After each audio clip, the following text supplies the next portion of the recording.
আব্বাস সিদ্দিকী একবারও সভা করলেন না, পথে র্যালি করলেন না। এখন 27 তারিখ পর্যন্ত ভাই প্রচার আছে।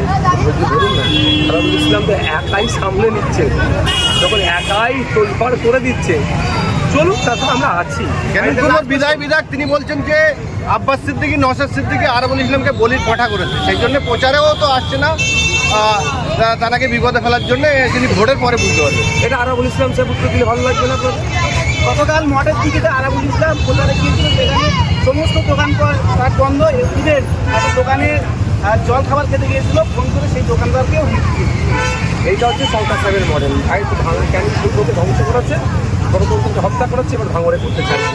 ভাঙড়ের মানুষ এই হাতগুলোকে পরিত্যাগ পেতে চায়, এগিয়ে খালি হাতে ফিরাবে, অজস্র ভোটে হারাতে হবে সরকার সাহেবকে, হারিয়ে রাজ্যের মানুষকে বার্তা দিতে হবে ভাঙড়ের মানুষগুলো নতুন ক্রিমিনাল গুন্ডা মস্তানকে আইনসভার সদস্য করবে।